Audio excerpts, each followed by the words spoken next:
The reality of fasting is it does quite literally create more available energy in your body. Now, it's very easy to think, how on earth am I creating energy when I'm actually not eating food? And look, I'm not gonna give you some phony baloney stuff about digestion and all that stuff because that's not exciting. I don't really wanna talk about that. Okay, but I'll get it out of the way.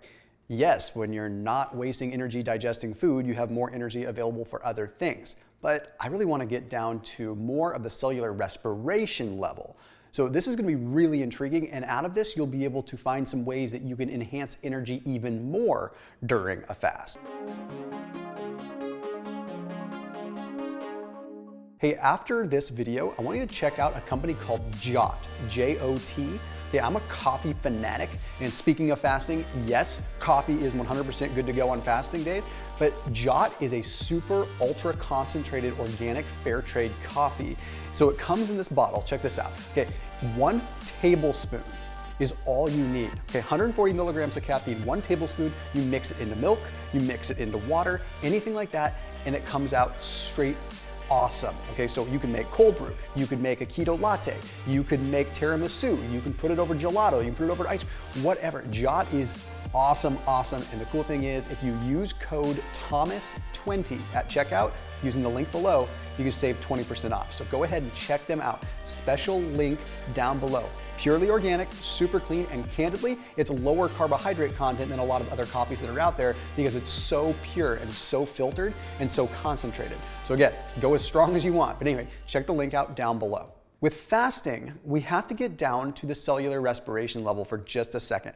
Now, I did a video that went into detail on this, and it was a great video, but I know it was very complex. So I'm making this super simple. We have something in our bodies, a molecule, okay, known as NAD. Maybe you've seen it before. You can go places and get infusions of it and things like that. NAD stands for nicotinamide adenine dinucleotide. And it is really the fundamental molecule associated with energy. Okay, without NAD, we would be dead within seconds. Okay, within 30 seconds if we didn't have NAD, because it is the molecule that creates and carries energy. So when we eat food, food has electrons. Okay, so we steal electrons from the food, that's how we get energy, and those electrons travel within the cell to create energy. Now, this is all fine and dandy, but the way that they travel is they bind to something called NAD. So NAD is a carrier for electrons. Okay, so we eat food, the food gets broken down, we take electrons from the food, and they carry on NAD. And when it gets bound to the NAD, it turns into something called NADH, which is nicotinamide adenine dinucleotide with hydrogen attached to it. Okay, that means that NAD is no longer available. So I want you to think of it like this. When you eat food, your energy potential molecule ends up getting bound up carrying energy. It's busy. That bus has left the station because it is carrying things to create energy, okay? But when we are fasting, here's what happens. We end up accumulating NAD, or we end up at least not wasting it. So we have more energy potential available, okay? So what happens is this available energy is left over for other things. It's left over for, well, complicated things like what's called sirtuin activation, which kind of the anti-aging protocol, anti-aging aspect of it, which we all know that fasting has some benefits there. But it's not so much that fasting is anti-aging, it's more that fasting is potentially, well, it slows the progression of how that could work because you're having less impact. But that's a different story for a different day. Okay, so NAD carries electrons and carries energy. Okay, that's why, like, right when you break your fast, you actually get a good amount of energy. Okay, right when you break it, you get energy because you have all of this energy carrier available, and it carries the energy really quick, but then all of a sudden you deplete it really quick, and that's why sometimes you crash afterwards.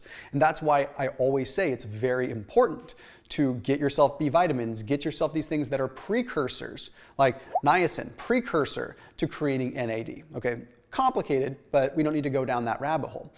So it looks like this. You're not eating, you're not having food coming in. So the buses that are used to carrying the electrons, carrying the food, they're just sitting at the station. Like, what do you guys want to do now? So imagine all these buses that normally have to transport electrons, and all of a sudden they're saying, hey, we have the ability to help this body move. or we have the ability to activate sirtuins. It's all this spare energy at a cellular level that is now available. Additionally, once you start getting deep into a fast, you actually end up creating ketones, and ketones are utilized totally different by NAD. Okay, so ketones can travel right into the mitochondria and bypass NAD altogether. So what does that mean? Well, that means that the little bit of the buses that would normally carry energy into a cell, even those few buses don't even have to do it, because now the energy has a unique ability to get right into the mitochondria. That is wild. Okay, so basically we spare energy because we're not moving electrons, but then we shift to a kind of energy that doesn't require the bus in the first place. So it's a double whammy. We don't just spare the energy, we switch to a fuel source that doesn't use the energy, or should I say energy potential.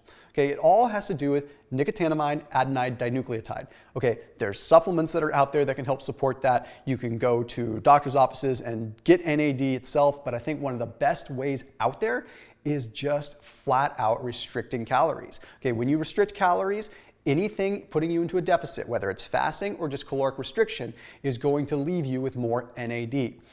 Now, the question is, if I'm in a deficit, how do I gain more energy? Look, you're not gaining more energy output, you're gaining more potential energy. So you're conditioning your body to become better and more efficient. So what I would suggest in order to get the most out of this, and in order to get the most energy out of your fasting, is to not fast every day. Okay? If you fast every other day, then you allow yourself to build up NAD, and you allow these different pathways to get activated so that when you are not fasting, you are more efficient at utilizing energy. Okay? That way you build up stores of NAD for all these potential movements. I am really strong 2 days after a fast. So for example, if I'm in the gym, if I fasted one day, the next day, I usually feel a little bit weaker, probably because I just don't have energy stores as much. But then the day after that, I feel very strong because I've given myself more potential energy movement. Then the next day, I've given myself more energy. And then the next day, I'm using that energy. So it all comes down to that periodic kind of day on, day off. And then of course, there's different things that you can do to kind of help support NAD production, which I'll talk about in other videos. But that's the real reason behind why you feel so alive and energized during a fast. Okay, it's a whole different ballgame. As always, keep it locked in here on my channel, and I'll see you tomorrow.